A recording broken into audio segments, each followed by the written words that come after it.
இன்றைக்கு நம் வேதத்திலிருந்து ஒரு வசனத்தை எடுத்து வாசிக்க போகிறோம்.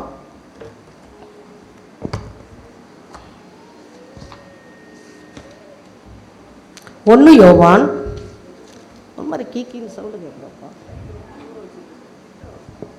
சவுண்டு கேட்கணும். 1 யோவான்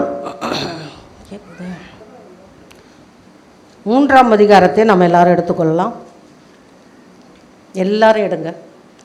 1 யோவான் பக்கம் புதிய ஏற்பாட்டில் 327வது பக்கம், 327வது பக்கம். வெளியில் இருக்கிறவங்களும் எடுத்துக்கணும். 4ஆம் வசனத்திலிருந்து 9ஆம் வசனம் வரைக்கும் எல்லாரும் சேர்ந்து வாசிக்க போகிறோம். வாசிக்கலாமா?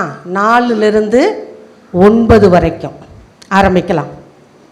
பாவம் செய்கிற எவனும் நியாய பிரமாணத்தை மீறுகிறான். நியாய பிரமாணத்தை மீறுகிறதே பாவம். அவர் தம்முடைய பாவங்களை சுமந்து தீர்க்க வெளிப்பட்டார் என்று அறிவீர்கள். அவரிடத்தில் பாவம் இல்லை. அவரில் நிலைத்திருக்கிற எவனும் பாவம் செய்கிறது இல்லை. பாவம் செய்கிற எவனும் அவரை காணவும் இல்லை, அவரை அறியவும் இல்லை. பிள்ளைகளே, நீங்கள் ஒருவராலும் வஞ்சிக்கப்படாதிருங்கள். நீதியை செய்கிறவன் அவர் நீதி உள்ளவராய் இருக்கிறது போல தானும் நீதி உள்ளவனாய் இருக்கிறான். பாவம் செய்கிறவன் பிசாசினால் உண்டாயிருக்கிறான். ஏனெனில் பிசாசானவன் ஆதி முதல் பாவம் செய்கிறான். பிசாசனுடைய கிரியைகளை அழிக்கும்படிக்கே தேவனுடைய குமாரன் வெளிப்பட்டார். தேவனால் பிறந்த எவனும் பாவம் செய்யான். ஏனெனில் அவனுடைய வித்து அவனுக்குள் தரித்திருக்கிறது. அவன் தேவனால் பிறந்தபடியினால் பாவம் செய்ய மாட்டான். கண்களை மூடி ஜெபிக்கலாம். அப்பா பிதாவே, முதுக்கரத்தில் இந்த வார்த்தையை ஒப்பு கொடுக்கிறோம். நீர் இந்த வார்த்தையை கொண்டு எனக்கும் எங்களுக்கும் சொல்லித்தாரும். நீர் பேசும் அடிமைகள் கேட்கிறோம். இயேசு மூலம் ஜெபிக்கிறோம் பிதாவே, ஆமென். கர்த்தருடைய நாமம் மகிமைப்படட்டும். இப்பொழுது வாசித்த இந்த பகுதிக்கு நீங்கள் தான் ஒரு தலைப்பு கொடுக்க போகிறீங்க. இப்பொழுது நம்ம வாசித்த பகுதிக்கு நீங்கள் ஒரு தலைப்பு கொடுக்கணும். என்ன தலைப்பு கொடுக்கலாம்? அப்புறம் சத்தமாக சொல்லுங்களேன், கேட்க மாட்டேங்குது.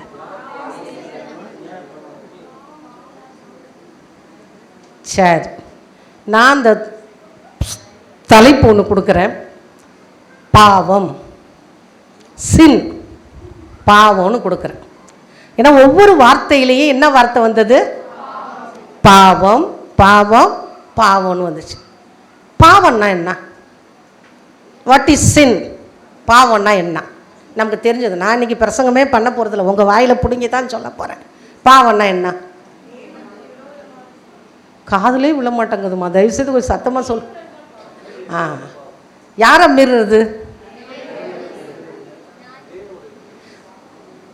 நீங்கள் ஒன்று வாசிச்சோமே, நியாயப்பிரமாணத்தை மீறுகிறதே பாவம். அப்போ நியாயப்பிரமாணம்னா என்ன? கர்த்தருடைய கற்பனைகளும் கட்டளைகளும். கர்த்தர் எத்தனை கட்டளை கொடுத்துருக்காரு நமக்கு? 10 கட்டளை. யாத்திராகம புஸ்தகம் 20ஆம் அதிகாரத்தை எடுத்து வாசித்தோம்னா அங்கே 10 கட்டளைகளை தேவன் கொடுத்துருக்கிறார். அந்த 10 கட்டளை நான் இன்றைக்கு பிரசங்கம் பண்ண போகிறதில்ல, அதை நான் மேற்கோங்க உங்களுக்கு சொல்கிறேன். ஏன்னா நியாயப்பிரமாணத்தை மீறுகிறது பாவம். நியாயப்பிரமாணம் என்ன? அது கர்த்தர் கொடுத்த கட்டளை, கற்பனை. அந்த கட்டளை கற்பனையில் முதல் வார்த்தையிலேருந்து என்ன சொல்லி வருகிறது என்றால், என்னை அன்றி உனக்கு வேறே தேவர்கள் உண்டாயிருக்க வேண்டாம். வானத்திலும் பூமியிலும் பூமியின் ஆழத்திலும் எந்த தேவனுக்கும் நீ என்ன செய்யக்கூடாது? பலியிடக்கூடாது, நமஸ்கரிக்கக்கூடாது, ஆராதனை செய்யக்கூடாது. அப்போ ஆரம்பத்தில் ஆரம்பித்து கடைசியில் வசனம் முடியும், பிறன் பொருளை இச்சியாதிருப்பாயாக அப்படின்னு முடியும். யாத்திராகமம் 20ஆம் அதிகாரத்தில் நீங்கள் போய் எடுத்து வாசிங்க. அதில் நல்ல தெளிவாக சொல்லியிருக்கேன். நான் எந்த அந்த பாயிண்ட்டுகளுக்கெல்லாம் நான் போகலை. அப்போது தேவனை தவிர மற்ற எதை ஆராதனை செய்தாலும் அதற்கு பேர் என்னது? பாவம். இப்போ நமக்கு தெளிவாக ஒரு பாயிண்ட் புரிஞ்சிருக்குது. அப்போது இந்த வேதத்தில் கிட்டத்தட்ட 125 காரியங்கள் பாவம் என்று சொல்லப்பட்டிருக்கிறது. எத்தனை? 125 காரியங்கள் சொல்லப்பட்டிருக்கு. இது எல்லாமே மனுஷனுக்குள்ளே தான் இருக்கிறது. மனுஷன் செய்கிறது, மனுஷனுக்குள்ளேருந்து வெளிப்படுகிறதே தான் அது பாவம் என்றது. பாவம்னா தேவனுக்கு விரோதமாக, அவருடைய சட்ட திட்டங்களுக்கு விரோதமாக செயல்படுவதுக்கு பேர் பாவம். அந்த பாவம் தேவனுக்கு செய்ய சொல்றதை செய்யாமல் இருந்தாலும் பாவம். தேவன் செய்ய சொன்னதை செய்யாமல் இருக்கிறோம் இல்லையா? சில காரியத்தை செய்ய சொல்றாரு நம்மளை, அதை என்ன செய்ய மாட்டோம்? நம்ம செய்ய மாட்டோம். மகளே நீ இந்த வார்த்தைக்கு கீழ்ப்படு, மகனே இந்த வார்த்தைக்கு கீழ்ப்படிங்குவோம். நம்ம போய் பாவம்லாம் செய்யலை. அந்த கீழ்ப்படியாததுக்கு பேரே என்னதுதான்? பாவம். அவர் சிலதெல்லாம் செய்ய சொல்லுவார், செய்ய மாட்டோம். சிலதை செய்ய வேண்டாங்குவார், அதை மட்டும்தான் நம்ம செய்வோம். அதுவும் என்னது? பாவம். அப்போது 125 விதமான பாவங்கள் மனிதன் மூலமாய் செய்யப்படுகிறதாக இந்த வேதத்தில் சொல்லப்பட்டிருக்கிறது. அதில் முக்கியமான ஒரு 7 பாவத்தில் 3 உங்களுக்கு நான் சொல்லி கடந்து போக விரும்புகிறேன். அந்த 7 பாவம் என்ன என்று சொல்லி வேதத்தில் நம்ம வாசிக்கும்போது, முதலாவதாக இச்சை, இரண்டாவதாக பெருந்தீனி, மூன்றாவது அகங்காரம், 4 சோம்பேறித்தனம், 5 கர்வம், 6 பேர் ஆசை, 7 பொறாமை. இதை தவிர நிறைய பாவங்கள் இருக்கு. இந்த 7ல் நான் 3 சொல்ல போறேன் இன்றைக்கு. இச்சை, பெருந்தீனி, பொறாமை, இந்த 3 மட்டும் நான் எடுத்துக்கிறேன். மீதி இன்னொரு நாளைக்கு நம்ம தியானிக்கலாம். இச்சைனா என்ன?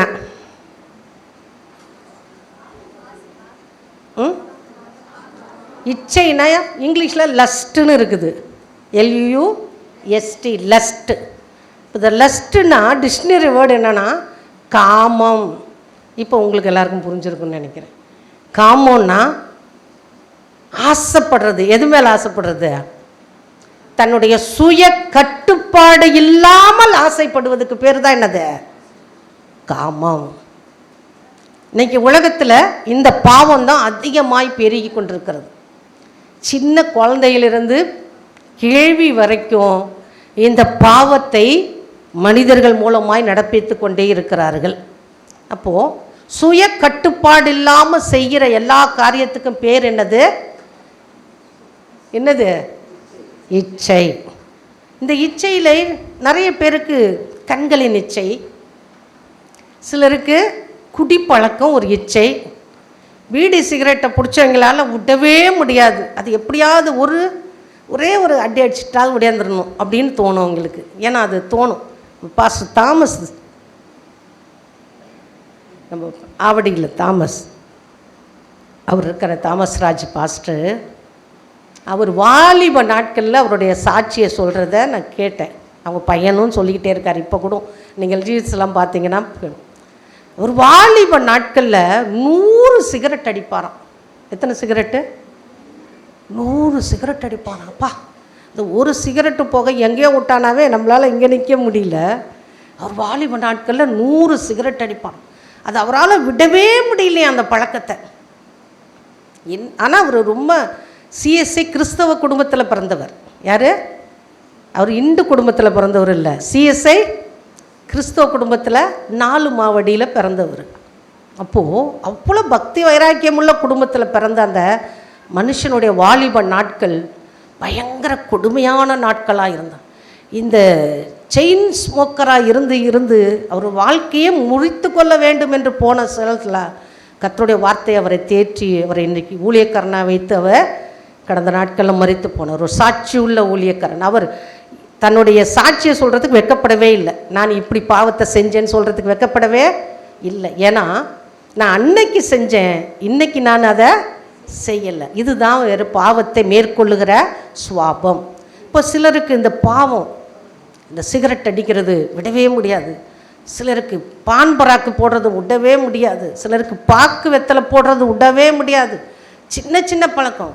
நம்ம ஆளுங்களுக்கு இப்போது டிவியில் சீரியல் பார்க்காம இருக்கவே முடியாது. அது பார்த்தா தான் சாப்பாடே இறங்கும்.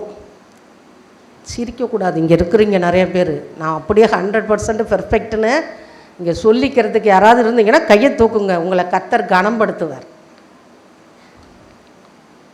இல்லை கர்த்தர் பார்த்து கொண்டே இருக்கிறார். பாஸ்டர் அடிக்கடி பார்ப்பார், கேட்பார். இதுதான் இச்சை. இந்த இச்சையிலிருந்து என்னால் வெளியவே வர முடியல அப்படின்னு சொல்லி அநேக கிறிஸ்தவர்களும் கண்ணீர் வடிக்கிறார்கள், அநேக பெயர் கிறிஸ்தவர்களும் கண்ணீர் வடிக்கிறார். ஆவிக்குரிய வீழ்ச்சி இன்றைக்கு கிறிஸ்தவ வட்டாரத்தில் தான் முதல்ல எழும்பியிருக்கிறது. கிறிஸ்துவை அறியாதவன், இது பாவம், இது நீதி நியாயம் என்று தெரியாதவனுக்கு அதை பற்றி கவலையே கிடையாது. ஆனால் ஒரு சட்ட புத்தகத்தை தேவன் நம்ம கையில் கொடுத்து இதுதான் நீதி, இதுதான் நியாயம், இதுபடி நடங்கன்னு சொல்லி நம்ம கையில் ஒரு rules and regulations of holy பைபிளை நம்ம கையில் கொடுத்துருக்கிறார். இதை வாங்கி நம்ம வீட்டில் வச்சுக்கிட்டு நம்ம இஷ்டம் போல் செய்கிறதுக்கு பேர் தான் என்னது? இச்சை. நம்ம மனசில் இருக்கிறது எல்லாத்தையும் நிறைவேற்றணும் துடிக்கிறதுக்கு பேர் இச்சை. இப்போது இப்படிப்பட்ட இச்சைகளிலிருந்து வெளியே வர வேண்டும் என்று தான் தேவன் விரும்புகிறார். அல்லேலூயா. அப்போ இந்த இச்சைக்குள்ளே இருக்கிறது இது பாவம் என்று சொல்லுகிறதுனால இந்த பாவத்தை செய்கிற மனிதனை தேவன் பரலோகத்தில் சேர்த்து கொள்ள மாட்டார். ஒரு வசனத்தை நாம் வாசிக்கலாம். 2 தீமோத்தேயு எழுதின புஸ்தகம் 2ஆம் அதிகாரம் 22ஆம் வசனத்தை வாசிக்கும்போது 2 தீமோத்தேயு 2:22 நான் வாசிக்கிறேன். அன்றியும் பாலியத்துக்குரிய இச்சைகளுக்கு நீ விலகி ஓடி சுத்த இருதயத்தோட கர்த்தரை தொழுது கொள்ளுகளுடனே நீதியையும் விசுவாசத்தையும் அன்பையும் சமாதானத்தையும் அடையும்படி நாடு. பாலியத்துக்குரிய இச்சைகள் இன்றைக்கு கொஞ்சம் விவரம் தெரிஞ்ச நாட்கள்லேருந்தே வாலிபர்களாக இருக்கட்டும், வாலிப பெண் பிள்ளைகளாக இருக்கட்டும், அவர்கள் செய்கிற பாலியத்துக்குரிய இச்சைகளுக்கு நீங்கள் என்ன செய்யணும்? விலகி ஓடும்.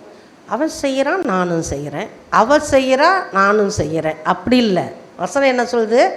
பாலியத்துக்குரிய இச்சைகளுக்கு நீ விலகி ஓடு. அப்போது என் மனசு சொல்லுது இந்த பாவத்தை செஞ்சால் நல்லா இருக்கும், இன்ட்ரெஸ்டாக இருக்கும், ஆசையாக இருக்கும். அதை வசனம் என்ன சொல்லுது? நீ இந்த பாலியத்துக்குரிய இச்சைகளுக்கு நீ என்ன செய்யணும்? விலகி ஓடு.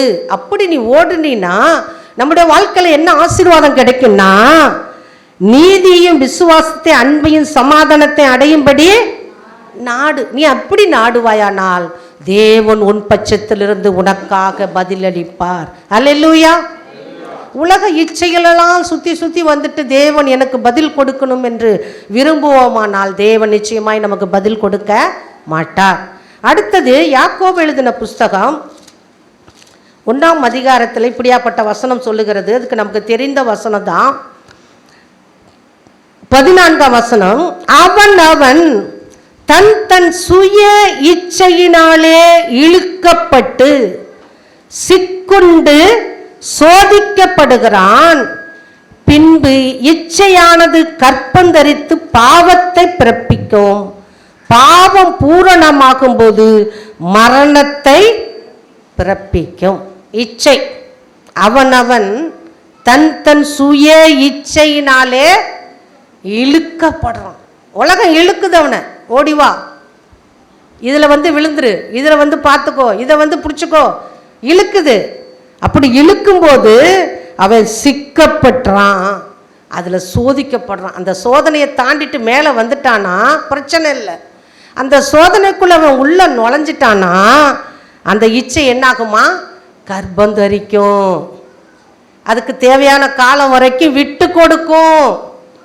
இந்த பாவம் யாருக்குமே தெரியலங்கிறதுனால அந்த பாவத்தை தொடர்ந்து செய்ய செய்ய செய்ய அது ஒரு நாள் வரும்போது அந்த கர்ப்பம் தரித்த அந்த பாவமானது அது என்ன செய்யும்? பாவம் பூரணமாகும். அது ஒரு குறிப்பிட்ட 4 மாதமா 5 மாதமா 10 வருஷமா அது பாவம் பூரணமாகும். பூரணமாகும்போது அந்த பாவம் என்னத்தை கொண்டு வரும்? மரணத்தை கொண்டு வரும்.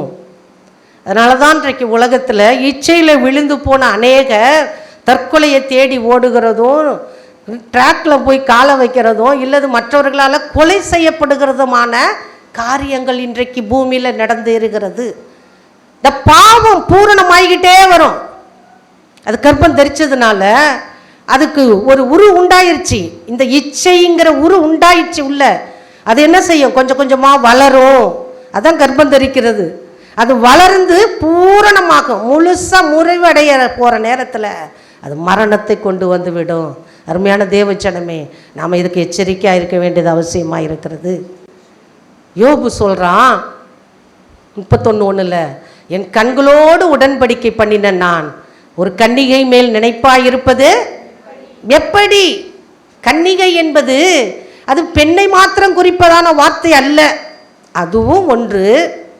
அது மாத்திரமல்ல, இந்த கன்னிகை என்பது உலகத்தின் ஆசாபாச இச்சைகளுக்கு தான் அந்த வார்த்தை சொல்லப்பட்டிருக்கிறது.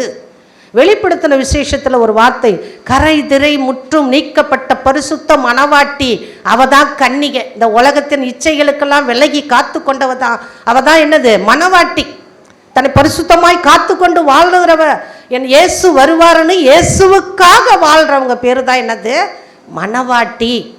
இப்போ யோபு சொல்கிறாரு, என் மீட்பர் உயிரோடு இருக்கிறாரு, இந்த பூமியின் மேலே கடைசியில் வந்து நிற்பார்.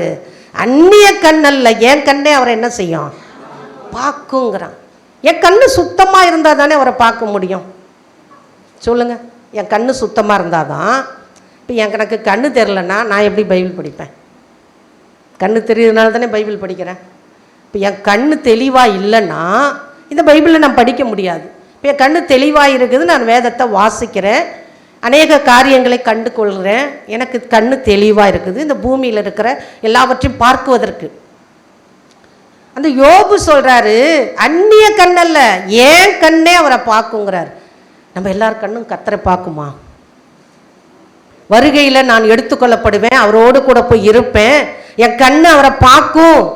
அந்த ரகசிய வருகை வரும்போது அந்த சத்தம் என் காதில் கேட்கும்.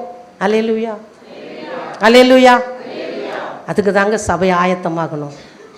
ஏதோ சபை ஞாயிற்றுக்கிழமை கூடுறது, ஏதோ பாட்டு பாடுறோம், 2 வசனம் வாசிக்கிறோம், ஏதோ பிரசங்கம் பண்ணுறாங்க, கேட்டுட்டோம், வீட்டுக்கு போயிட்டோம். இல்லைங்க, இது தினந்தோறும் என் மீட்பர் உயிரோடு இருக்கிறாரு, அவர் வருவார், ஒரு நாள் நிச்சயம் வருவார், என் கண் அவரை பார்க்கும்.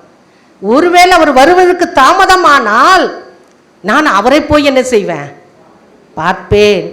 இந்த விசுவாசம் நம்ம விசுவாசிகள் ஒவ்வொருவருக்கும், ஆவிக்குரிய கிறிஸ்தவர்கள் ஒவ்வொருவர் உள்ளத்தில் இருக்கணும்.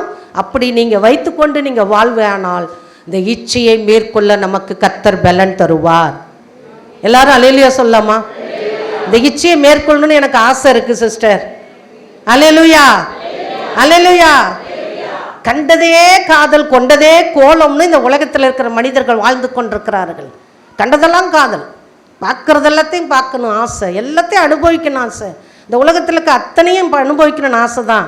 அதுக்கு தான் உலகத்தான் பழமொழி சொன்னான், கண்டதே காதல் கொண்டதும் கோலம். எதை நினச்சனா எல்லாத்தையும் செய்யலாம். ஆனால் கிறிஸ்தவ வாழ்க்கை அதுவல்ல. நீங்கள் நானும் ஆராதிக்கிற தேவன் அதற்குரிய தேவனும் அல்ல. அவர் பரிசுத்தம் உள்ள தேவன். அதனால தான் வசனம் எழுதி போட்டிருக்கிறோம், பரிசுத்த அலங்காரத்தோடு வந்து கர்த்தரை தொழுது கொள்ளுங்க. சபையில் திருவிருந்தில் வந்து நம்ம பங்கெடுக்கிறோம், எவ்வளோ துணிகரமாய் வந்து செய்யறோங்கிறத நம்ம மனசாட்சி நமக்கு சொல்லும், ஒவ்வொருத்தருக்கும் சொல்லும். ஆண்டவரே, நான் திரும்ப திரும்ப திரும்ப நான் சொல்கிறேன், நான் திரும்ப திரும்ப செய்கிறேன், நான் திரும்ப திரும்ப அந்த பாவத்திலே விழுந்துடுறேன், என்னை மன்னி ஆண்டவரேன்னு ஒரு செகண்டுன்னு கத்தட்ட ஒப்பு கொடுத்துட்டு வந்து திருமணத்தில் பங்கெடுத்துட்டு போயிடுறோம். ஆனால் திரும்பவும் போய் அந்த பாவத்தை செய்யாதபடி தேவன் எங்களுக்கு பலன் கொடுக்கணும்னு நீங்கள் ஜெபித்து அதை காத்துக்கொள்ள உதவி செய்வாரானால் நிச்சயமாய் நீங்கள் ஆபத்திலிருந்து தாக்கப்படுவீர்கள். இல்லைன்னா திரும்ப திரும்பவும் அதிலே போய் வசனம் ஒன்று சொல்லுது, நாய் தான் கக்கினதை தின்னுவது போலவும் பன்றி சேற்றில் திரும்பவும் புரளுது போல. நான் சொல்ல, வசனம் சொல்லுது. இப்படியே விசுவாசிகள் உலகம் முழுவதும் செய்து கொண்டே இருப்பார்களானால் தேவ கோபாக்கினை தான் பூமியில் வரும். இப்போ யார் கையில் பிடிச்சி கொடுப்பாரு நம்மளை? நம்மை ஆளுகிறவன் விலங்க போட்டு நம்மளை என்ன செய்வான்? ஒடுக்குவான். விலங்கு போட்டு ஒடுக்குவான். அந்த நிலைமை வந்தா இஸ்ரவேல் ஜனங்கள் கர்த்தரை விட்டு தூரம் போய் சோரம் போய் அவர் உண்டாக்கின அவருடைய மகிமையை மறந்து விக்கிரக ஆராதனை செய்து தோப்பு விக்கிரகங்களை உண்டாக்கி கர்த்தருக்கு விரோதமான பாவங்களை தொடர்ந்து செய்யும் போது அவர் அநேக தீர்க்கதரிசிகளை அனுப்பினார். தீர்க்கதரிசிகளை அனுப்பி எச்சரிக்கை செய்தார். அப்போ கூட மனம் திரும்பாமல் போன பட்சத்தில் கடைசியில் அவர் என்ன செய்தார் தெரியுமா? அந்நிய தேசத்து ராஜாக்கள் கையில் அவர்களை ஒப்பு கொடுத்தாராம். அவங்க இந்த தேசத்தில் இருந்த எல்லா கொழுமையான செல்வங்களையும் அவன் நாட்டுக்கு எடுத்து போயிட்டு இந்த மக்கள் எல்லாத்தையும் போட்டு விலங்கிட்டு என்ன செய்தாங்க? ஒடுக்கினான். நம்ம நாட்டில் சுதந்திரமாக இருக்கிறதுக்கும் ஒருத்தட்ட அடிமையாகி போய் வேலை செய்வதற்கு வித்தியாசம் இருக்கா இல்லையா? நல்லா நினச்சி பாருங்கள். நம்ம வீடு சொந்த வீடோ வாடகை வீடோ நம்ம வீட்டில் காலை நீட்டிக்கலாம், காலை மடக்கிக்கிட்டு உட்காந்துருக்கலாம். அதுவே 10 பேர் குடும்பமாக சேர்ந்து ஒரே வீட்டுக்குள்ளே வாழணுன்னா நீ இஷ்டம் போல் காலை நீட்டிக்கிட்டு உட்காந்துருக்க முடியுமா? முடியுமாம்மா? முடியாது. ஏன்? நானும் இதில் வாடகை கொடுக்குறேன், நீ மட்டும் என் கால் நீட்டிக்கிட்டு உட்காந்துருக்குறேன்னு சண்டை வருமா? வராதா? அப்படி தான் பிரச்சனை. நம்ம இடத்துல சுயாதீனமாய் செல்வாக்காய் வாழ தேவன் நமக்கு சகல காரியங்களையும் சொல்லி செய்து வைத்திருக்கிறார். அதை விட்டுட்டு நம்ம இஷ்டம் போல வாழணும்னு நினச்சோம்னா எங்கேயாவது அடிமையாய் கொண்டு போய் நம்மை விற்பார். அன்றைக்கு இஸ்ரவேல் ஜனங்களை நேபுகாத் நேச்சார் வந்து அடிமையாக்கி கொண்டு போனான். அந்த தேசத்தில் சாலமோன் கட்டி வைத்து மண்டபத்தில் இருந்த அந்த ஆலயத்தில் இருந்த அத்தனை விதமான பொன் பரிசைகள்லேருந்து அவன் உட்காருகிற இடத்துலேருந்து எல்லாத்தையும் பொண்ணாக அவன் செஞ்சு வச்சுருந்தான். எல்லாத்தையும் என்ன செஞ்சிட்டான்? அவன் நாட்டுக்கு கொண்டு போயிட்டான். அதுக்கு பதிலாக வெண்கலத்தில் செஞ்சு வச்சுருந்தாங்களாம். கவனிங்களேன், சாலமோன் நாட்களில் வெள்ளி ஒரு பொருட்டே இல்லை. இன்றைக்கி வெள்ளிக்கு விலை ஏறிடுச்சா இல்லையா? 200 ரூபாய்க்கு மேலே விற்கிது. முன்னெல்லாம் ரொம்ப கம்மியாக சொற்ப ரேட்டில் விற்றுக்கிட்டு இருந்துச்சு. ஆனால் இப்போ வெள்ளி விலையும் ஏறிடுச்சு. ஆனால் சாலமோன் நாட்களில் வெள்ளி ஒரு பொருட்டே இல்லையாம். அவனுடைய எல்லா தேவனுடைய ஆலயம் முழுவதும் பொன்னினால் பூசப்பட்டு இருந்தது. பொண்ணு ஃபுல்லாக ஆலயம் முழுக்க பொண்ணு. அவன் உட்கார்ற சேரிலிருந்து கைப்பிடிச்சவர்லேருந்து எல்லாம் அந்த ஆலயம் முழுக்க பொண்ணு. அவன் தேவனுடைய ஆலயத்துக்கு செய்த சில பொருட்களும் பொண்ணு. எல்லாத்தையும் பொண்ணாக செஞ்சு வச்சான். ஆனால் இந்த நேபுகாத் நேச்சார் வந்தான். அவன் பார்த்தான், இவ்வளோ பொண்ணை இவன் வச்சிருக்கிறான்னு. ஆலயத்தை என்ன செஞ்சான்? சுட்டரிச்சான். சுட்டரிச்சோன்னே நெருப்பு பட்டா பொண்ணு என்ன ஆகும்? உருகும். அப்போ நெருப்பு பட்டோன்னா பொண்ணு உருக ஆரம்பித்தோடனே இவன் என்ன செஞ்சான்? ஒவ்வொரு செங்கல்லாம் எத்து அடித்தான். ஒவ்வொரு செங்கலுக்குள்ளே இருக்கிற பொண்ணையும் என்ன செஞ்சான்? எடுத்துக்கொண்டான். ஆனால் அவன் மகன் வந்தான், எல்லா பொண்ணும் போயிடுச்சு அந்நிய தேசத்துக்குன்னு. வெண்கலத்தில் அவன் எல்லாத்தையும் உருவாக்கி வச்சான்னு வசனம் சொல்லுது. பொண்ணு முக்கியமா வெண்கலம் முக்கியமா? சொல்லுங்கள், நீங்களே சொல்லுங்கள். பொண்ணு தான் முக்கியம். பொண்ணு தான் விசேஷமானது, வெண்கலம் விசேஷம் இல்லை. அப்படிப்பட்ட சூழ்நிலையே நமக்கு வேணுமா? அப்போ இந்த இச்சையை விட்டு நம்ம என்ன செய்யணும்? வெளியே ஏறணும். வெளியில் எல்லா பசங்களும் மரத்தாண்ட தான் போய் உட்காந்துருக்குறாங்க. நான் பார்த்தனே, ஓடிட்டானுங்களே எல்லாம். இங்கே நிறைய பேரை காணுமே. சரி, கர்த்தருடைய நாமம் மகிமைப்படட்டும். இப்போ முதலாவது இந்த இச்சையிலிருந்து வெளிப்பட வேண்டியது அவசியமாக இருக்கிறது. ஆவிக்குரிய சபை இச்சையிலிருந்து வெளிப்படும். நாங்கள் இன்றைக்கு சத்தியத்தை கேட்டோம், நாங்கள் இச்சையிலேருந்து வெளிப்பட விரும்புகிறோன்னு சொல்கிறவங்க அல்லேலூயா சொல்லுங்களேன். அல்லேலூயா. பாவம் செய்யாத மனுஷன் ஒருவனோ இல்லையே. பாவத்தின் சம்பளம் மரணம். நான் பாவம் ஒன்றுமே செய்யலைன்னு ஒரு நாளும் சொல்ல முடியாது. அதனால் கர்த்தாவே, எனக்கு இச்சை, என் மனசுக்குள்ளே என்னன்னா இச்சை, ஆசை என்னென்னத்து மேலாம் நான் ஆசைப்படுறேனோ அதை எல்லாத்தையும் இன்றைக்கி நான் ஒதுக்கி வச்சிடறேன் ஆண்டவரேன்னு நீங்கள் ஒப்பு கொடுப்பீர்களானால் கர்த்தர் நிச்சயமாய் உங்களை ஆசீர்வாதமாய் நடத்துவார். ரெண்டாவதாக பெருந்தீனி. தீனினாவே நமக்கு நல்லா தெரியும். பெருந்தீனின்னா என்னது? அளவுக்கு அதிகமாக சாப்பிட்றது. பிரியாணினா 4 பிளேட் சாப்பிட்ணும், அப்புறம் நல்லா பாக்கெட்டாக வாங்கி வச்சுக்கிட்டு சாப்பிட்றதுக்கு பேர் தான் என்னது? பெரும் தீனி. ஒரு வசனத்தை வாசிக்கலாம். 1 கொரிந்தியர் எழுதின புஸ்தகம் 10ஆம் அதிகாரம் 31ஆம் வசனம் இப்படி சொல்லுகிறது. 1 கொரிந்தியர் 10:31. ஆகையால் நீங்கள் புசித்தாலும் குடித்தாலும் எதை செய்தாலும் எல்லாவற்றையும் தேவனுடைய மகிமைக்கென்றே செய்யுங்கள் அப்படின்னு சொல்லியிருக்குது. எதை செஞ்சாலும், புசித்தாலும் சரி குடித்தாலும் சரி, எதை செஞ்சாலும் அதில் தேவனுடைய நாமம் மகிமைப்படுதான்னு பாருங்கள். இன்னொரு வசனம் நீதிமொழிகளில் ரொம்ப அழகாக சொல்லப்பட்டிருக்கு. நீதிமொழிகள் 23ஆம் அதிகாரம் 2ஆம் வசனத்தை நான் வாசிக்கிறேன். 1லேருந்தே வாசிக்கிறேன். நீ ஒரு அதிபதியோடு போஜனம் பண்ண உட்கார்ந்தால் உனக்கு முன்பாக இருக்கிறதை நன்றாய் கவனித்துப்பார். நீ போஜன பிரியனாய் இருந்தால் உன் தொண்டையிலே கத்தியை வை. அவனுடைய ருசியுள்ள பதார்த்தங்களை இச்சியாதே, அவைகள் கள்ள போஜனம் ஆமே. அப்போ இங்க வசனம் எவ்வளவு தெளிவா சொல்லுதுப்பாங்க.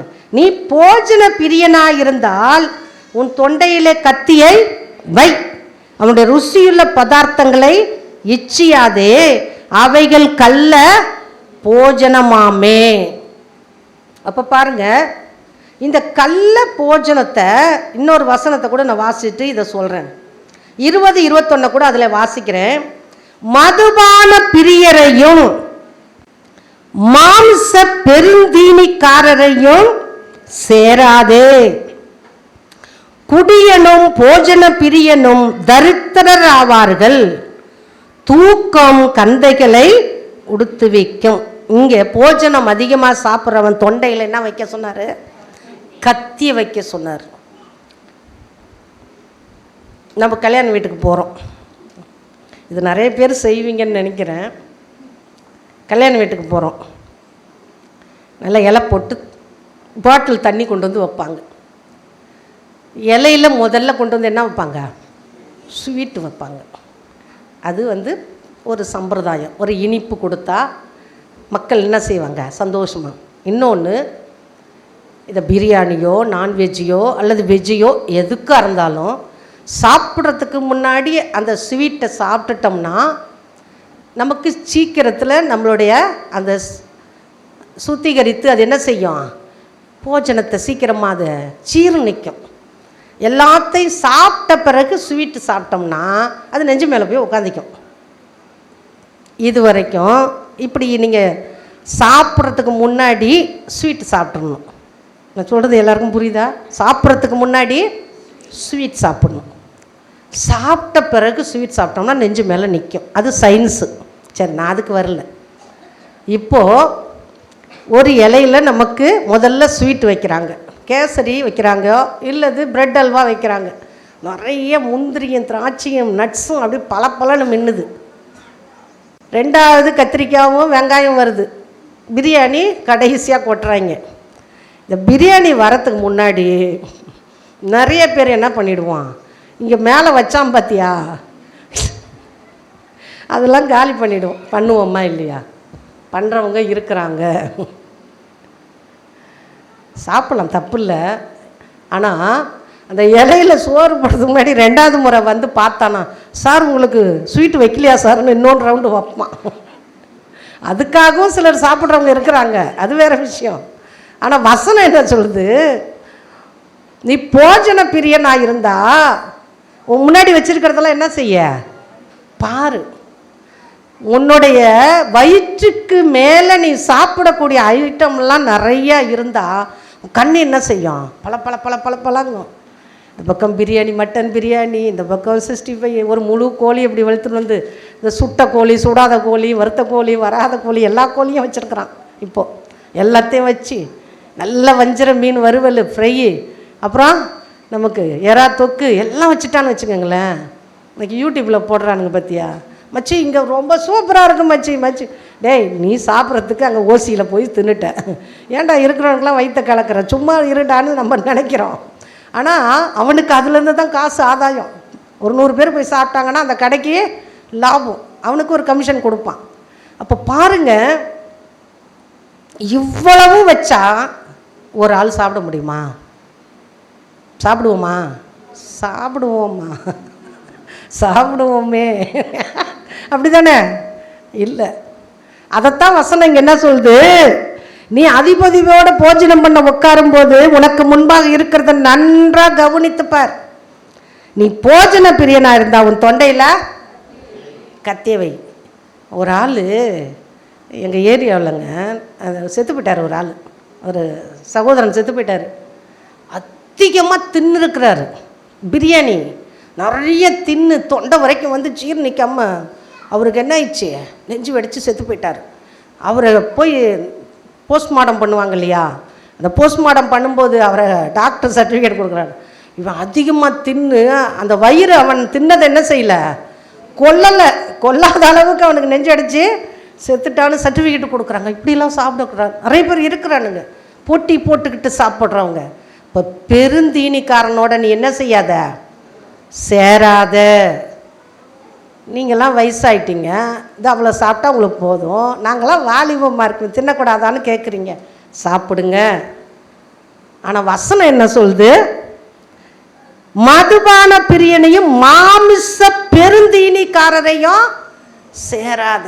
மாமிசத்தையே தின்னுக்கிட்டு இருக்கிறவன்ட்ட நீ சேராத.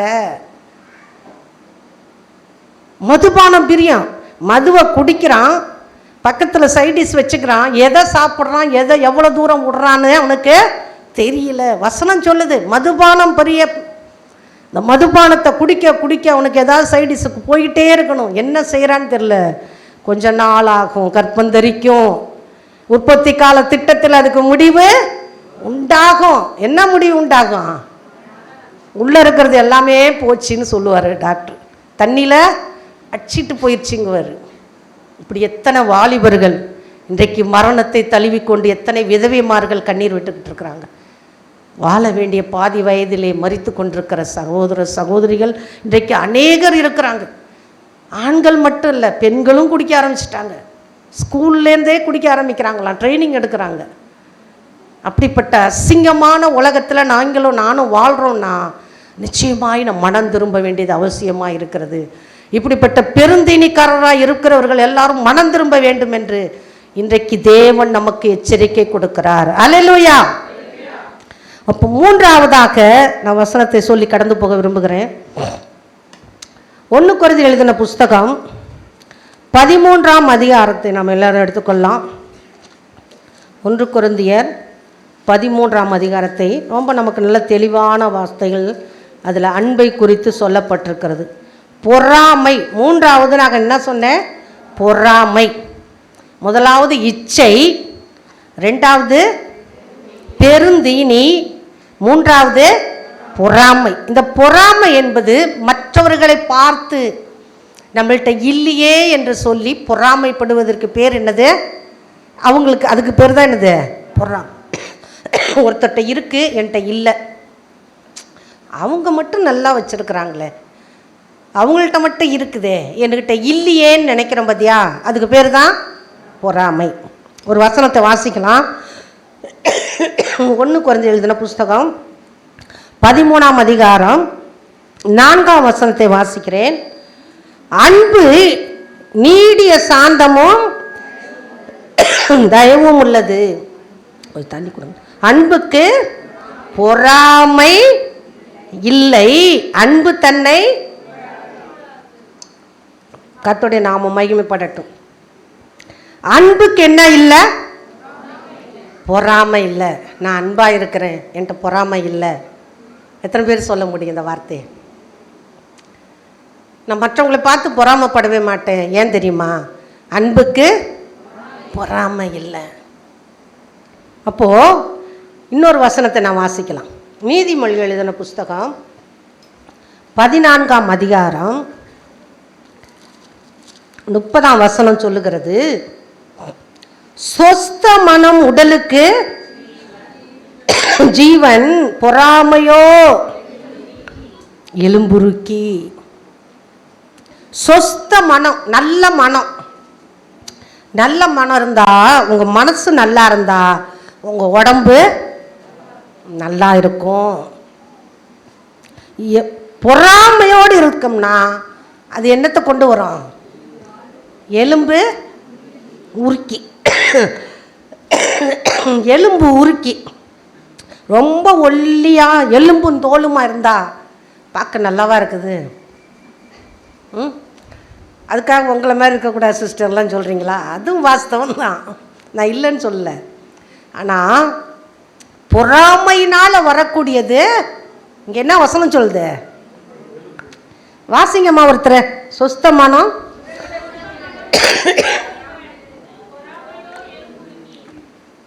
பொறாமையோ எலும்பு உருக்கி. நம்மள்கிட்ட இருக்கக்கூடிய ஒரு மேன்மையான காரியத்தை, நம்மள்கிட்ட ஒரு காரியம் ஸ்பெஷலாக இருக்குதுன்னு வச்சுக்கோங்களேன், அதை குறித்து நம்ம மேன்மையெல்லாம் பாராட்டிகிட்டு இருக்கக்கூடாது. ஒரு சிலருக்கு நல்ல பாடல்கள் வரும், ஒரு சிலருக்கு நல்ல பேசுகிற திறமை வரும், ஒரு சிலருக்கு நல்ல இசைக்கருவிகளை வாசிக்கிற திறமை வரும். நம்மள்கிட்ட ஒரு வார்த்தை சொன்னால் என் வார்த்தைக்கு அப்படியே எல்லாரும் கேட்பாங்க அப்படிங்கிற ஒரு சிலருடைய நல்ல குணங்கள்லாம் இருக்கும். ஒரு பெரியவங்க ஒரு வார்த்தை சொன்னால் அந்த வார்த்தைக்கு அப்படியே கீழ்ப்படிவேன், நான் சொன்னால் அந்த பிள்ளை கேட்டுக்கும் அப்படிங்கிற நல்ல குணாதிசயங்கள் சிலர்கிட்ட இருக்கும். ஆனால் அதை குறித்து நம்ம என்ன செய்யக்கூடாதான்? மேன்மை பாராட்ட வேண்டாம். வசனம் வாசிக்கலாம் பாருங்கள். எரேமியா எழுதின புஸ்தகம் 9ஆம் அதிகாரம் 23 வாசிக்கிறேன் பாருங்க. ஞானி தன் ஞானத்தை குறித்து மேன்மை பாராட்ட வேண்டாம், பராக்கிரமன் தன் பராக்கிரமத்தை குறித்து மேன்மை பாராட்ட வேண்டாம், ஐஸ்வர்யவான் தன் ஐஸ்வர்யத்தை குறித்து மேன்மை பாராட்ட வேண்டாம். மேன்மை பாராட்டுகிறவன் பூமியிலே கிருபையும் நியாயத்தையும் நீதியையும் செய்கிற கர்த்தர் நான் என்று என்னை அறிந்து உணர்ந்திருக்கிறதை குறித்தே மேன்மை பாராட்ட கடவன் என்று கர்த்தர் சொல்லுகிறார். இவைகளின் மேல் பிரியமாயிருக்கிறேன் என்று கர்த்தர் சொல்லுகிறார். ஞானத்தை சிலருக்கு கர்த்தர் கொடுப்பார். ரொம்ப பிரில்லியண்டாக எல்லா காரியத்தையும் செய்து முடிப்பாங்க. அது ஞானம். வேதத்தில் அநேகருக்கு கர்த்தர் ஞானத்தை கொடுத்தார். பெசலேலுக்கு கர்த்தர் விசேஷித்த ஞானத்தை கொடுத்து புத்தி யுக்தியோட அந்த வேலைகளை செய்து முடித்தான். சாலமோன் தேவனிடத்தில் என்ன கேட்டான்? ஞானமுள்ள இருதயம் வேணும்னு கேட்டான். அவன் கேளாத ஐஸ்வர்யத்தின் தேவன் அவனுக்கு கொடுத்தார். அந்த ஈராம் தேசத்திலிருந்து வந்தக்கூடியவர்கள் இந்த சாலமோனுக்கு புத்தியா சில வேலைகள், மர வேலைகளெல்லாம் செய்து அந்த ஆலயத்தை கட்டுவதற்கு உதவினார்களாம். அப்படி நிறைய பேர் வேதத்தில் புத்தியாய் செய்தார்கள். அப்போ அந்த புத்தியாய் செய்வதற்கு தேவை என்னது? ஞானம். அந்த ஞானத்தை கர்த்தர் சிலருக்கு விசேஷமாய் கொடுக்கிறார். அவர்கள் அதை குறித்து மேன்மை பாராட்ட வேண்டாம். கர்த்தருக்காக அல்லது கர்த்தர் கொடுத்த வேலைக்காக, கர்த்தர் கொடுக்கிற காரியத்துக்காக அதை மேன்மை பாராட்டினா கர்த்தர் அதை ஆசீர்வதிப்பார். தன்னுடைய சுய காரியத்துக்காக அதை குறித்து என்ன செய்யக்கூடாது? மேன்மை பாராட்டக்கூடாது. அடுத்தது பராக்கிரமசாலி, நல்ல நல்ல பயில்வான், நல்ல யுத்த வீரன், அவன் அதை குறித்து மேன்மை பாராட்டி கொண்டிருக்க வேண்டாம். அடுத்தது ஐஸ்வர்யவான், நிறைய பணம், நிறைய காரு பங்களா வசதி வாய்ப்புகளோடு இருக்கிறவன், என்னுடைய சொத்து மதிப்பு எவ்வளோ தெரியுமா அப்படின்னு சொல்லி லிஸ்ட் அவுட் பண்ணி எழுதி போடுறவன். நான் ஒரு தெலுங்கானாவா ஆந்திராவான்னு தெரில, ஒரு 2 மாதத்துக்கு முன்னாடி பேப்பரில் நியூஸ் படித்தேன். ஒரு ஆள் இல்லை உச்சிலேருந்து உள்ளங்கால் வரைக்கும் செம்ம நகையை போட்டுக்கிட்டு நடந்துக்கிட்டு ரோட்டில் இருக்கிறவங்களுக்கெல்லாம் அங்கே அலப்பறை கொடுத்துக்கிட்டு நடக்கிறாரு. சரி, இவ்வளோ நகை போட்டுட்டு நடக்கிறானேன்னு சொல்லி போலீஸ் பிடிச்சிச்சு. போலீஸ் பிடிச்சி, இது பல லட்சங்கள் தேர்மாட்டிருக்குதே, உனக்கு ஏது இவ்வளோ வருமானம் அப்படின்னு சொல்லி அவனை பிடிச்சா, அவன் போலீஸுக்கிட்ட போய் தனியாக சொன்னானா, ஐயா தயவு செய்து என்னை விட்டுருங்க, இது எல்லாம் கோல்டு கிடையாது, இது எல்லாமே கௌரிங் நகையா, என்னை நான் பந்தாவா காட்டணுங்கிறதுக்காக நான் என்ன செஞ்சேன், இதெல்லாம் போட்டுக்கிட்டு ஊரில் அலப்பறை பண்ணுறேன், என்னை தயவு செய்து விட்டுருங்க, இது மொத்தமே 1,60,60,000 நான் வாங்கினேன். எங்கே நீங்கள் பார்த்தா இப்படி போட்டிருக்காரு, இங்கே இவ்வளோ முறுக்கில் போட்டிருக்காரு, இப்படி கை ஃபுல்லாக போட்டிருக்கிறாரு, அப்படியே இடுப்பெல்லாம் நகையை போட்டுக்கிட்டு நடக்கிறாரு. மொத்தமே 1,60,000 தான் வாங்கினேன், நான் ஒன்றுத்துக்கும் தேர மாட்டேன், என்னை விட்டுருங்க ஐயான்னு கெஞ்சினாராம். எதுக்கு இந்த மேன்மை? தன்னுடைய ஐஸ்வர்யத்தை காட்ட வேண்டும், என்கிட்ட இவ்வளோ இருக்குது அப்படின்னு காட்டணும். நம்ம ஊரில் கூட ஒரு ஆள் சவுத்தில் ஒரு ஆள் போட்டுக்கிட்டு தெரிஞ்சார், உள்ளே போய் கம்பி எண்ணிக்கிட்டு இருக்கிறாரு அவர். இப்போ பாருங்கள், இவ்வளோ மேன்மையான காரியம் தன்னிடத்துல இருக்கிறத அவன் இந்த மாதிரிலாம் ஒரு கவரிங் நகைகளை வாங்கி போட்டுக்கிட்டு சந்தோஷமாக திரியணுன்னு அவனுக்கு உள்ளத்துக்குள்ளே என்னது அப்படி போகிற தன்னுடைய செல்வத்தை தன்னுடைய ஐஸ்வர்யத்தை காட்ட வேண்டும்னு பெருமை பாராட்டிக்கிட்டு திரிகிறான். அடுத்ததாக மேன்மை பாராட்டுகிறவன் எதை குறித்து மேன்மை பாராட்டணும்னா, பூமியில் கிருபை நியாயம் நீதி செய்கிற கர்த்தர் ஒருத்தர் இருக்கிறாருன்னு அதை உணர்ந்து அதை குறித்தே மேன்மை பாராட்டி கொண்டிருப்பானால் அதன் மேலே தான் தேவன் என்ன செய்கிறாரா? பிரியமாயிருக்கிறார். கர்த்தர் எனக்கு கொடுத்த ஞானத்துக்காய் ஸ்தோத்திரம், கர்த்தர் கொடுத்த எனக்கு ஐஸ்வர்யத்துக்காய் ஸ்தோத்திரம், கர்த்தர் கொடுத்த எல்லா காரியங்களுக்காய் நன்றின்னு சொல்லி கர்த்தருக்கு மகிமை செலுத்தி கொண்டே இருப்பானால் அதன் மேலே கர்த்தர் பிரியப்படுவார். ஒரு நாளும் என் சுய பலத்தால் நான் ஓடி பார்த்து ஜெயிப்பேன்னு ஓடக்கூடாது. அல்லேலூயா. அதை தேவன் ஒரு நாளும் விரும்புகிறதே இல்லை. அப்போ பொறாமை எலும்பு குறுக்கி, அதை குறித்து நீங்கள் யாரும் பொறாமையெல்லாம் படாதீங்க யார் மேலே. கிறிஸ்தவங்களுக்கு உலகம் எதிர்பார்க்குறதெல்லாம் அன்பை தாங்க எதிர்பார்க்குது. நீங்கள் பொறாமையெல்லாம் படக்கூடாது. இந்த சபையில் இருக்க யாரும் சொல்லி எனக்கு பொறாமையாக வராது. யாராவது நல்ல ஆடைகளை உடுத்திருந்தால் கூட நீங்கள் நல்லா இருக்குதுன்னு சந்தோஷமாக சொல்லுவேன் நான். எனக்கு மனசுக்குள்ளெல்லாம் இந்த பொறாமையெல்லாம் வராது. ஏன் தெரியுமா? கர்த்தர் அவர்களுக்கு கொடுத்த இந்த ஐஸ்வர்யத்துக்காய் ஸ்தோத்திரம். நல்லா இருக்கிறாங்களே நான் சந்தோஷப்படுவேன், இவ்வளோதான். ஐயோ நம்ம நல்லா இருக்கிறோமேன்னு யாரும் பொறாமப்படாதீங்க, யார் மேலேயும் யாரும் பொறாமப்படாதீங்க. நீங்கள் பொறாமைப்பட அவன் நல்லா தான் போயிட்டே இருப்பான், நம்ம தான் கீழே போயிட்டே இருப்போம். அல்லேலூயா.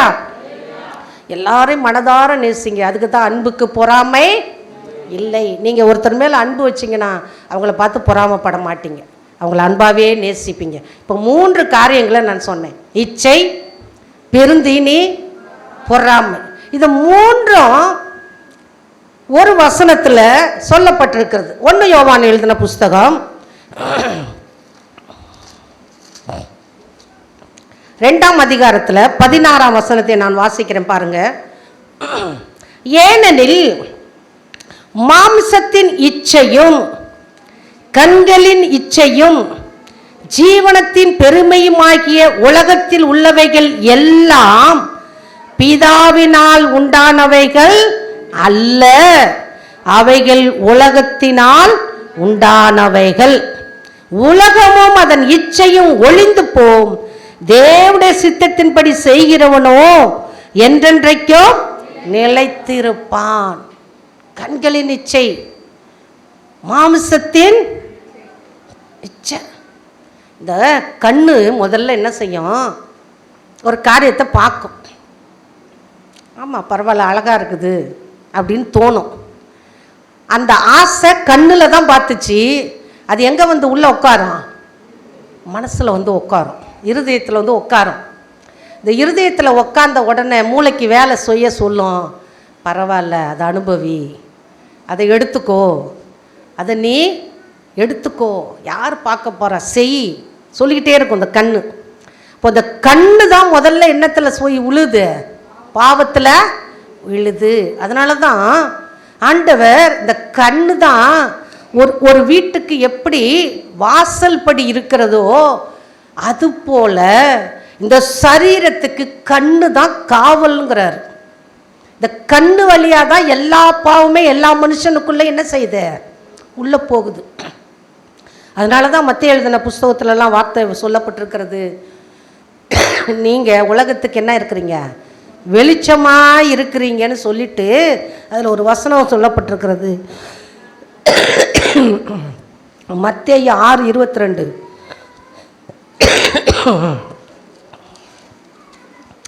6:22 ஒரு வசனம் சொல்லப்பட்டிருக்கிறது.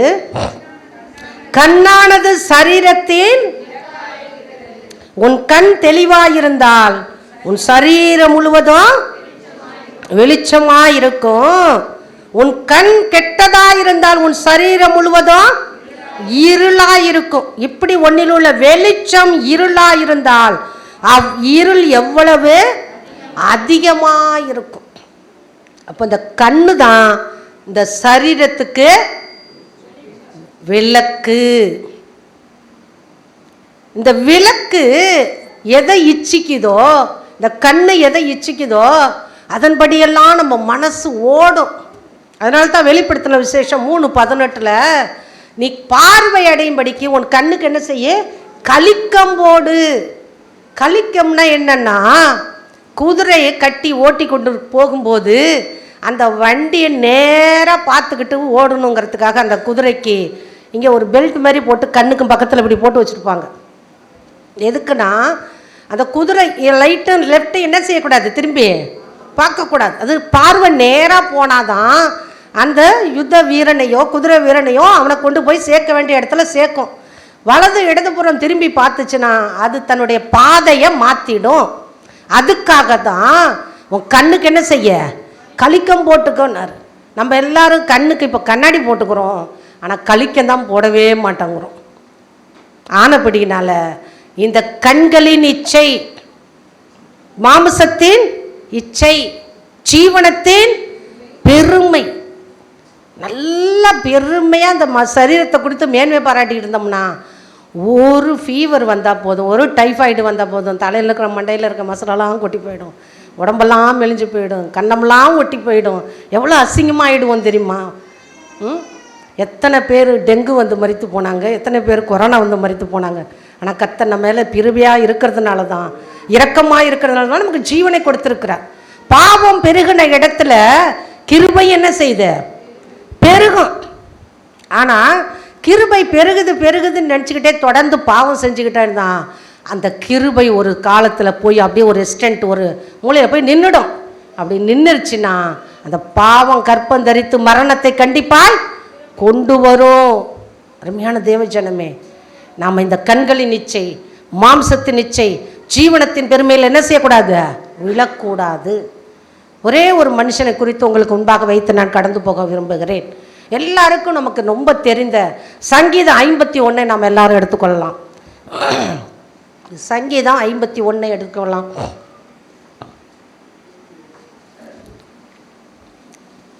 அந்த ஹெட்லைனை வாசிக்கிறேன் பாருங்க. பத்சேபாளிடத்தில் தாவீது பாவத்துக்கு உட்பட்ட பின்பு நாத்தான் தீர்க்கதரிசி அவனிடத்தில் வந்து அவன் பாவத்தை உணர்த்தின போது பாடி ராகத்தலைவனுக்கு ஒப்பிக்கப்பட்ட தாவீதின் சங்கீதம். ஒரே ஒரு முறை தாவீது பாவத்துக்கு உட்பட்டான். அது அவனுக்கு பாவமாக அந்த நேரத்தில் தெரியல. அவன் செஞ்சது, ராஜாவாக இருக்கக்கூடியவன் அநேக ஸ்திரீகளை மணந்து கொள்ளலாம், அநேக ஸ்திரீகளை வைப்பாட்டியாய் வைத்து கொள்ளலாம், அது தப்பில்லைங்கிற மாதிரியும். ஆனால் அவன் இந்த காரியம் செய்தது கர்த்தரின் பார்வைக்கு தகாததாய் முடிந்தது. அதை நாத்தான் என்கிற தீர்க்கதரிசி போய் அவனுக்கு சொல்லி எச்சரிக்கும் போதுதான் தாவீது தான் செய்தது பாவம் என்று உணர்ந்தான். அதை குறித்ததாக 2 சாமுவேல் 11ஆம் அதிகாரத்தில் 1-17 வசனம் வாசிக்கலாம். 1 ராஜாக்கள் 15ஆம் அதிகாரத்தில் 5ஆம் வசனத்தில் ஒரு வார்த்தை சொல்லப்பட்டிருக்கிறது. தாவீது உரியாவின் மனைவியாகிய பத்சேபாள் விஷயத்தை தவிர மற்ற எல்லாவற்றிலும் செம்மையானதை செய்தான். ஒன்னே ஒன்று தான் அவன் பார்வைக்கு பாவமாய்ப்பட்டது. அவன் செய்தது கர்த்தரின் பார்வையில் தகாததாயிருந்தது. அவன் விருப்பப்பட்டிருந்தால் அநேக மனைவிமார்களை அவன் ஏற்படுத்தி கொண்டிருக்கலாம், அநேக மனைவிகளை அந்த பூமியில் அவன் திருமணம் செய்திருக்கலாம். ஆனால் ஒரு கணவனுக்கு மனைவியாக வாழ்ந்து கொண்டிருக்கிறவளை, அந்த கணவனுடைய உயிரை வாங்கி இவளை தகாத விதமாய் அனுபவித்த பாவம் அவன் கண் முன்னாக நிற்கும்போது, அவன் உணர்த்தப்படும் போது அவன் என்ன செய்தானா, தேவ சமூகத்தில் போய் அவன் கண்ணீர் வெடித்து, ஆண்டவரே நான் செய்த பாவத்தை எனக்கு மன்னியுங்கிறது தான் இந்த 51ஆம் சங்கீதம். இந்த முதல் வசனம் சொல்லப்பட்டிருக்கிறது, தேவனே முது கிருபையின்படி எனக்கு இரங்கும், முது மிகுந்த இரக்கங்களின்படி என் மீறுதல் நீங்க என்னை சுத்திகரியும். அவனுக்கு தெரிஞ்சிருக்குது நான் செய்தது மீறுதல். இரண்டாவது, என் அக்கிரமம் நீங்க என்னை முற்றிலும் கழுவி என் பாவமற என்னை சுத்திகரியும். நான் செஞ்சது அக்கிரமம், அவனுக்கு தெரியுது நல்லா நான் செஞ்சது அக்கிரமம். ஆனால் இந்த நாத்தான் தீர்க்கதரிசி ஒரு ராஜாவை எச்சரிக்கும் போது அந்த ராஜா நினச்சிருந்தானா, தாவீது நீ என்ன எனக்கு ஆலோசனை சொல்கிறது, நான் இதையும் செய்வேன் இதை விட பெருசாகவும் செய்வேன்னு சொல்லி இந்த நாத்தான் தீர்க்கதரிசி என்ன செஞ்சுருக்கலாம், சிரசேதம் பண்ணியிருக்கலாம். ஆனால் அந்த நாத்தான் சொல்லுகிற அந்த வார்த்தையை கேட்ட மாத்திரத்தில் இது வரைக்கும் அவன் தேவனுக்கும் அவனுக்கு இருந்த உறவு உண்மையான உறவாக இருந்ததுனால அவனால் அந்த பாவத்தை சொன்ன உடனே ஐயோ நான் தான் பாவம் செய்தேன் என்று சொல்லி என்ன செய்தான், அவன் தேவ சமூகத்தில் தன்னை ஒப்பு கொடுக்குறாங்க. இதுதான் உண்மையுள்ள இருதயம். பாவம் செய்தது ஒரு முறைதான், ஆனால் அவன் அதை ஒப்பு கொடுத்து இன்றைக்கு வரைக்கும் பாவம் செய்கிற எத்தனை ஆத்துமாக்களும் இந்த அதிகாரத்தை வாசித்து அறிக்கை செய்வதற்கு அவன் எழுதி வைத்து விட்டு போயிருக்கிறான். அல்லேலூயா. அதுல வசனம் பாருங்க, 5ஆம் வசனம், இதோ நான் துர்க்குணத்தில் உருவானேன், என் தாய் என்னை பாவத்தில் கற்பந்தரித்தான். இங்கே யாருமே பாவம் இல்லாத சந்ததி கிடையாது. முதல் சந்ததியான தேவனால் உருவாக்கப்பட்ட ஆதாம் ஏவாளே தேவனுடைய வார்த்தையை மீறி பாவம் செய்தது நிமித்தம் அதன் பிறகு அத்தனை சந்ததிகளும் நாம் பாவத்தில் தான் கற்பந்தரித்திருக்கிறோம். ஆதாம் மட்டும்தான் தேவ மகிமையால் உருவாக்கப்பட்டவன். அல்லேலூயா. நாம் எல்லாருமே ஏதோ ஒரு விதத்தில் நம்முடைய தாய் நம்மை பாவத்தில் கற்பந்தரித்திருக்கிறாள். அதனால தான் தாவீது சொல்கிறான், நீர் என்னை யூசோப்பினால் சுத்திகரியும். இங்க வசனம் பாருங்க 7, நீர் என்னை ஈசோப்பினால் சுத்திகரியும், அப்பொழுது நான் சுத்தமாவேன், என்னை கழுவி அருளும், அப்பொழுது நான் உறைந்த மலையிலும் வெண்மையாவேன். என்னை வெண்மையாக்காண்டவரே, என் இருதயத்தை சுத்தமாக்கும். ஈசோப்பு என்கிறது சுத்தமாக்கக்கூடிய ஒரு வாசனை திரவியம். அதை போல என்னை சுத்தமாக்கும், இருதயத்தை சுத்தமாக்கும். கெஞ்சி கர்த்தருடைய சமூகத்தில் கேட்கும்போது தான் அடுத்த வசனம் 10ஆம் வசனம் சொல்லுகிறது, தேவனே சுத்த இருதயத்தை என்னிலே சிருஷ்டியோ, நிலைவரமான ஆவியை என் உள்ளத்திலே புதுப்பியோ, முத சமூகத்தை விட்டு என்னை தள்ளாமலும் முத பரிசுத்த ஆவியை என்னிடத்திலிருந்து எடுத்துக்கொள்ளாமலோ இருன்னு ஜெபம் பண்றாங்க. பாவம் செஞ்சா பரிசுத்த ஆவியான நம்ம விட்டு என்ன செஞ்சிடுவாரு, போயிடுவார். சொல்லி சொல்லி பார்ப்பார், மனிதர்கள் மூலமாக எச்சரிப்பார், வசனத்தின் மூலமாக எச்சரிப்பார், தரிசனங்கள் சொப்பனம் மூலமாக எச்சரிப்பார், அல்லது கூடவே இருக்கிற நண்பர்கள் மூலமாக கூட எச்சரித்து நீ செய்கிறது பாவம் விட்டுடுன்னு சொல்லுவார். சில வேளையில் பெற்றோர் மூலமாக கூட எச்சரிப்பார். ஆனால் இதை எல்லாவற்றையும் விட்டுட்டு இருதய கடினப்படுத்தி கொண்டு தொடர்ந்து செய்த பாவத்தை செய்து கொண்டே இருப்பார்களானால் அவர்களை விட்டு பரிசுத்த ஆவியானவர் பக்கமாய் விலகி போய் விடுவார். இன்றைக்கு பூமியில் நாம் வாழ்வதற்கு பரிசுத்த ஆவியானோட ஒத்தாசை தான் நமக்கு வேணும். அல்லேலூயா.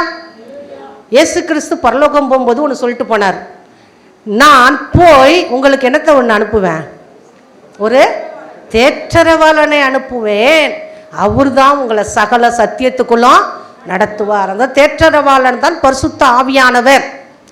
ஏன் இன்னைக்கு பாவம் பூமியில் பெருகிறது, விசேஷமாய் கிறிஸ்தவர்களும் தொடர்ந்து பாவத்தையே செய்து கொண்டிருக்கிறார்கள்னா கர்த்தருடைய ஆவியாகிய பரிசுத்த ஆவியை இன்றைக்கு அநேகர் வேண்டாம் என்று ஒதுக்கி தள்ளுகிறதுனால தான் அந்த பரிசுத்த ஆவியானவர் பக்கமாய் விலகிறாரு. இவங்க இஷ்டம் போல வாழ்ந்து கொண்டிருக்கிறார்கள். இந்த பரிசுத்த ஆவியானவர் நமக்குள்ளே இருப்பாரானால் அவர் கண்டித்து உணர்த்துவார். நம்முடைய இருதயம் நம்மை பார்த்து சொல்லும், மகளே நீ செய்ய போகிற காரியம் நல்லதல்ல, வேண்டாம் என்று சொல்லும். மகனே நீ போகாத அங்கன்னு சொல்லும். ஆமாம், எப்போ பாரு இப்படியே தான் நமக்கு போகிற இடத்தெல்லாம் தடைய சொல்லிக்கிட்டே இருந்தால் நான் எப்படி தான் போய் அந்த காரியத்தை செய்கிறது? நம்முடைய மனசு விரும்புகிறதை செய்ய துணியும் போது பரிசுத்த ஆவியானவர் நம்மை விட்டு விலகிடுவார். அதனால்தான் தாவீது சொல்கிறான், ஆண்டவரே பரிசுத்த ஆவி என்னை விட்டு எடுத்து போடாதீங்க. இன்றைக்கு பரிசுத்த ஆவியானவர் நமக்குள்ளே இருக்காரா? எல்லாருக்குள்ளேயும் பரிசுத்த ஆவியானவர் இருக்கிறாரா?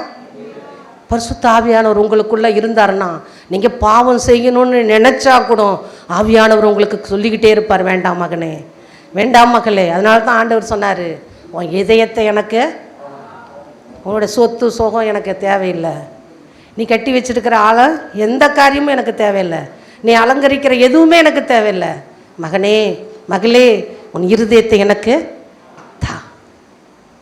இன்றைக்கு பாவம் பெருகி இந்த உலகம் முழுவதும் அநியாயத்தினாலும் அக்கிரமத்தினாலும் நிரம்பி இருக்குதுங்க. தயவுசெய்து அன்பான தேவஜனமே, நீங்கள் உணர்வடையணுங்கிறதுக்காக தான் இந்த வார்த்தையை நான் உங்கள்கிட்ட சொல்கிறேன். கடந்த ஒரு வாரமாக எனக்கு என்ன செய்தி எடுக்கிறதுனே தெரியல. ஆண்டவரோட போராடிக்கிட்டு இருக்கிற, ஆண்டவரே எனக்கு செய்தியே வரல, ஆண்டவரே ஏன் இப்படி மௌனமாக இருக்கு, எனக்கு ஏதாவது ஒரு செய்தி கொடு, ஏதாவது ஒரு செய்தி கொடுங்க. நான் கதறிட்டு இருந்தேங்க. உண்மையே எனக்கு ஏன் தான் அந்த செய்தி வரலன்னே எனக்கு தெரியல. நான் நேற்று மதியம்தான் உட்காந்து 4 மணிக்கு தான் இந்த செய்தியை நான் எடுத்தேன். ஏன் தெரியுமா? கர்த்தர் என்னோட போராடிக்கிட்டே இருக்கார். நீ சபைக்கு போய் சொல்லு. இந்த சத்தியத்தை தேடி எடுக்க எனக்கு கண்ணு வலி எடுத்துருச்சு. ரொம்ப லெகுவாக உங்களுக்கு சத்தியம் வரலைங்க, ரொம்ப கஷ்டப்பட்டு தான் அந்த சத்தியம் உங்களுக்கு வருது. நீங்கள் அசட்டை பண்ணிட்டு போயிடாதீங்க.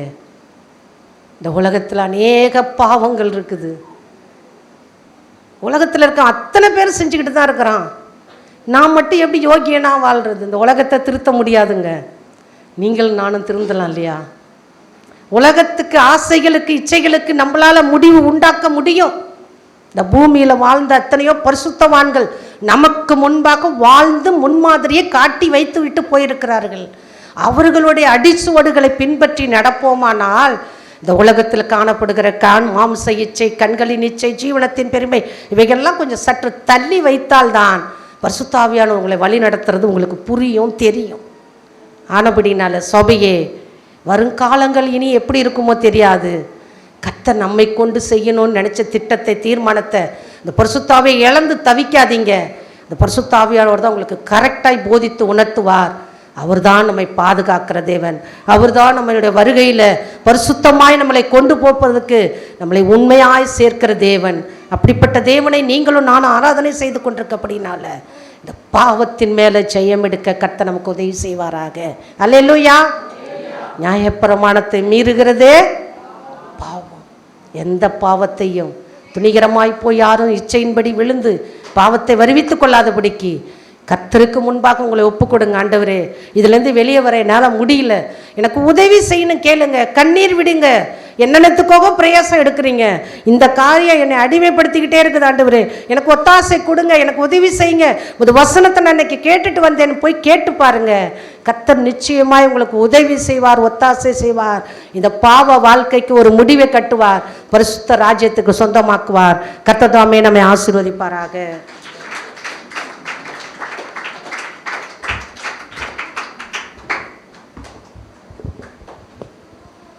நம்ம எல்லாரும் அப்படி எழுந்திருக்கலாம்.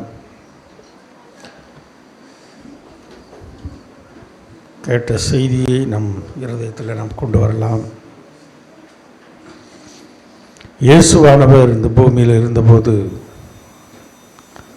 40 நாட்கள் அவர் உபவாசித்திருந்தார். ஆவியானவர் அவரை சோதிக்கும்படி வனாந்தரத்துக்கு கொண்டு போனார். பிசாசு அவரை சோதித்தான். 3 விதமான சோதனை அவருக்கு வந்தது. கண்களின் இச்சை, மாம்ச இச்சை, ஜீவனத்தின் பெருமை. 3 காரியங்களையும் வசனத்தினால தான் அவர் ஜெயித்தார். அல்லேலூயா. வசனத்தை நாம் மகிமைப்படுத்தும் போது, அதுக்கு கீழ்ப்படியும் போது நாம் மூன்றையும் நாம் லகுவாய் ஜெயித்து விடலாம். இச்சை, பெருந்திண்டி, பொறாமை, இப்பேற்பட்ட காரியங்களை குறித்து நாம் வேதத்தில் அநேக காரியங்களை நாம் பார்த்தோம். நம்ம எல்லாரும் அப்படியே கண்களை மூடி ஆண்டவரை பார்த்து, ஆண்டவரே என் உள்ளத்தை நீ பார்த்து கொண்டே இருக்கிறீர் ஆண்டவரே. ஒருவேளை மனுஷனுக்கு முன்னால நம்ம மறைக்கலாம், ஆனால் தேவனும் நம்முடைய இருதயத்தை பார்க்கிற தேவன். பாரும் தந்தையே எந்த உள்ளத்தை யாரும் காண உள்ளலங்கோலத்தை, பாரும் தந்தையே எந்த உள்ளத்தை யாரும் காண உள்ளலங்கோலத்தை, மனம் நொந்து மருளுகிறேன், பரிசுத்தம் கெஞ்சுகிறேன், மனம் நொந்து மருளுகிறேன், பரிசுத்தம் கெஞ்சுகிறேன், பரிசுத்தர் கூட்டம் நடுவில் ஜொலி தீழும் சொத்த ஜோதி, ஆரூபியே தீர்வேளையில் ஆடியா நெஞ்சவாதிரோ, ஆரூபியே தீர்வேளையில் ஆடியா நெஞ்சவாதிரோ.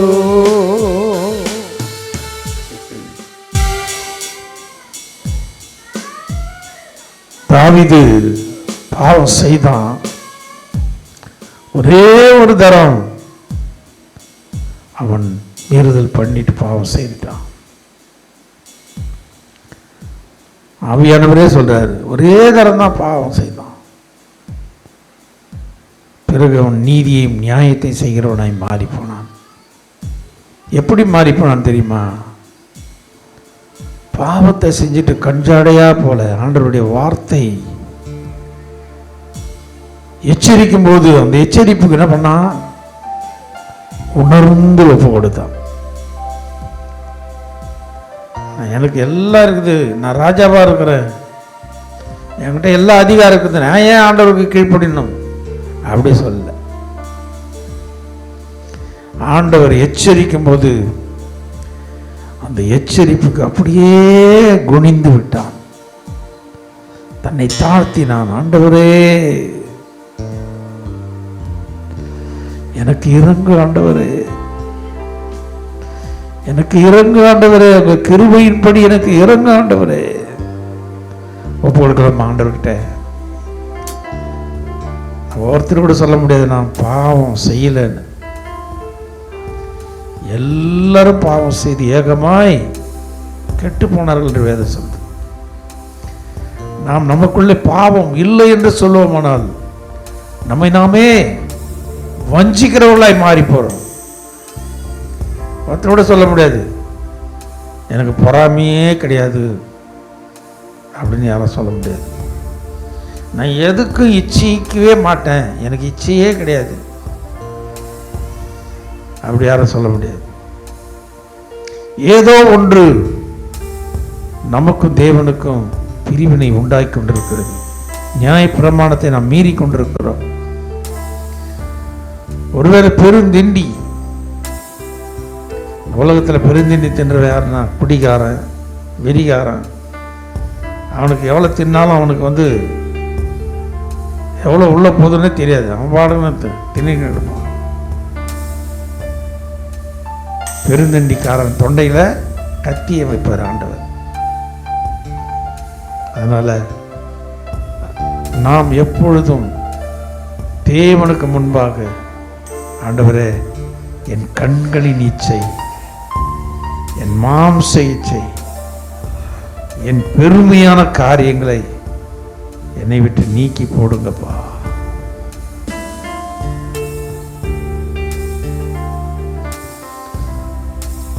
பரிசுத்தமும் கிருபை நிறைந்த நல்ல ஆண்டவரே, அப்பா நாங்கள் ஒருவேளை நாங்கள் ஞானியாக இருந்தாலும் பராக்கிரமசாலியாக இருந்தாலும் அதை நாங்கள் பெருமை பாராட்டாதபடி ஆண்டவரே, இந்த பூமியில நீதியையும் நியாயத்தை செய்கிற தேவன் ஒருவர் இருக்கிறார் என்று ஒரு நாளும் உம்மை குறித்தே மேன்மை பாராட்டி கொண்டிருக்க எங்களுக்கு நீ கிருபையை தாரும் ஆண்டவரே. இந்த பூமியில வாழ போற ஒரே ஒரு வாழ்க்கை தான் ஆண்டவரே, அது வெகு சீக்கிரமாய் ஓடிக்கொண்டிருக்குது ஆண்டவரே. நாங்கள் சீக்கிரத்தில் உண்மை நாங்கள் சந்திக்க போகிறோம். எங்களுடைய ஓட்டத்தை ஆண்டவரே, நல்ல போராட்டத்தை போராடி எங்களுடைய ஓட்டத்தை முடிக்க, எங்களுடைய விசுவாசத்தை காத்துக்கொள்ள எங்களுக்கு ஆண்டவரே நீர் வைத்திருக்கிற அந்த நீதியின் கிரீடத்தை நாங்களே பெற்றுக்கொள்ள எங்களுக்கு நீர் கிருபையை தாங்கப்பா. எங்களுக்கு இன்னும் பரிசுத்தமாக்குங்க ஆண்டவரே. நாங்கள் விட வேண்டியதை விட்டு தொடர வேண்டியதை தொடர்ந்து உமக்காக பாலியத்துக்குரிய இச்சைகளுக்கு விலகி ஓடும்படி எங்களுக்கு இன்னும் நீர் கிருபையை தாரும் ஆண்டவரே. நாங்கள் எந்த விதத்திலே கண்களின் இச்சைக்கும் மாம்ச இச்சைக்கு உட்பட்டு நாங்கள் எதிரத்திலே கண்ணீராய் போய்விடாதபடி ஆண்டவரே, எங்க ஒவ்வொருவரை பரிசுத்தமாக்குங்கப்பா. இந்த எல்ஷடாய் சபையில் இருக்கிற ஒவ்வொரு குடும்பத்தையும் பரிசுத்தமாக்குங்க ஆண்டவரே. ஒரு ஆகான் நிமித்தம் நாங்கள் முறிந்து போகாதபடி, ஒரு ஆகான் கூட இந்த சபையில இல்லை என்று சொல்லத்தக்கதாய் கர்த்தர் ஆண்டவரே, ஆகானை நாங்கள் கல்லெறிந்து கொன்று போடுகிறோம். அந்த கோட்டைக்கு எங்களை மூடி மறைத்துக் கொள்ள ஆசீர்வதியும். இந்த நாளில் வந்த அத்தனை குடும்பங்களையும் பிதா குமாரன் பரிசுத்தாவின் நாமத்தினாலே ஆசீர்வதிக்கிறங்க. தாவே உடைய பிள்ளைகள் ஆசீர்வாதமாய் வாழ கர்த்தர் கிருபை செய்யும். சகல துதியும் கனமும் மகிமையும் ஒருவருக்கே நாங்கள் செலுத்துகிறோம். இயேசுவின் நாமத்தில் ஜெபிக்கிறோம் பிதாவே. என் ஆத்துமாவே கர்த்தரை ஸ்தோத்திரி, என் முழு உள்ளமே பரிசுத்த நாமத்தை ஸ்தோத்திரி. என் ஆத்துமாவே கர்த்தரை ஸ்தோத்திரி, கர்த்தர் செய்த சகல உபகாரங்களை மறவாதே. நம்முடைய கர்த்தராகிய இயேசு கிறிஸ்துவினுடைய கிருபை, பிதாவாகிய தேவனுடைய அன்பு, பரிசுத்த ஆவியானுடைய அன்பின் ஐக்கியம் இன்றும் என்று சதா காலமும் நம் அனைவரோடு தங்கியிருப்பாராக. ஆமேன், ஆமேன், ஆமேன். அல்லேலூயா. கர்த்தர் ஆசீர்வதிப்பாராக. ஆம்.